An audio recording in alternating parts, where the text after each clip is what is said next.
So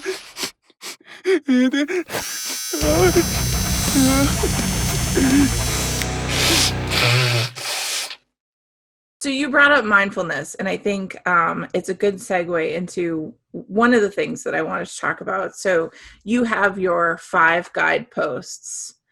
which, ready for an analogy? I've been working on this one for a while. Have it. Okay.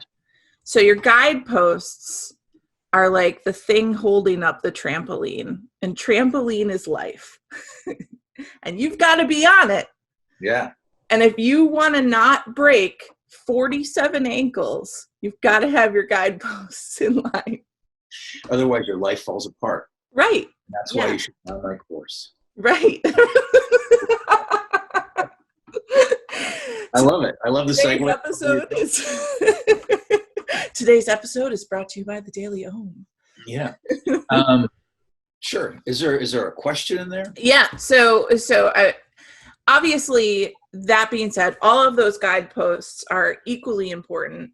Mhm. And the first one is mindfulness. Yes. And I think for a lot of the uninitiated in therapy, or people maybe who haven't had therapists that really understand mindfulness, they think it's a lot of like sitting around and oming and maybe writing poems in your journal or whatever. So let's talk about like what mindfulness is to you and why it is a guidepost to you. Okay. So for not to leave everybody in the dark about what the guideposts are, and most people will forget them as I say them, but I don't need to say them. It's mindfulness, parts of self, like what part of you shows up, what's the story or the narrative that part's telling. Am I choosing my partner? Am I choosing them, speaking their love language? And there's a lot to that, but anyway. And then we draw a big old line under that. And the common denominator position is personal responsibility. And so I was working with these aspects of mindfulness, parts, narrative choosing, and personal responsibility.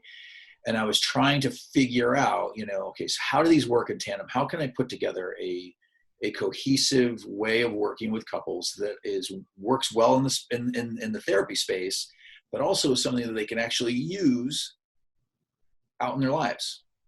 They can just these are guideposts. These are things I can grab onto. These are signs to point me in the right direction.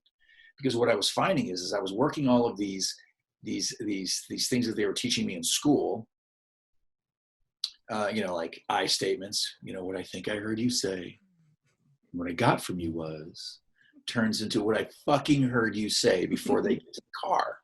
They begin to weaponize the thing you just taught them in session. And so I went to my supervisor at the time, my teacher at the time, who was a world famous marriage and family therapist.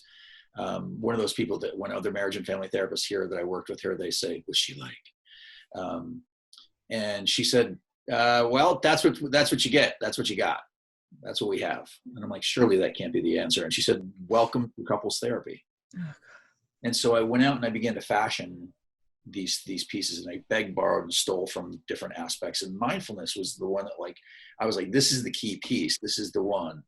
And what I found out, it's not the key piece. Personal responsibility is, because unless you take responsibility for doing your stuff, being mindful, looking at your parts, checking in with your narrative, and choosing your partner the way they need to be chosen, it all goes to pot. And that's why that's the common denominator guidepost. Mindfulness is the key in. Because if I'm not being mindful, if I'm not being aware, then I can't ask myself those key questions like, what part of me is showing up? What's the story I'm telling? Is it fair? Right? Is it a story that I want to tell about my partner? And am I choosing them, or am I just kind of loving them the way I like to be loved? Those are all really, really important questions that cannot be asked until you stop, push pause, and begin to pay attention to your thoughts and feelings on purpose. And that's all mindfulness is paying paying attention to what you're thinking and feeling. It's not oming out on your cushion. Mm-hmm. That's not it. Meditation is very, very different than mindfulness. We meditate to get residual mindfulness. That's important. But they're different pieces. That's interesting. And I think, like I said, I think most people want to overcomplicate it, right? That's what we do, is we we overcomplicate things. And so it's literally like understanding where you're at in that moment. Mm-hmm. So how do I exercise that muscle? Like, where do I start? Well, I start everybody out very, very simply, right? Like, I ask everyone just to stop, and we can do it in this moment. If you just stop and just notice your breathing, just breathe in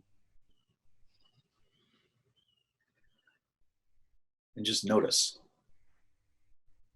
what you're thinking and feeling.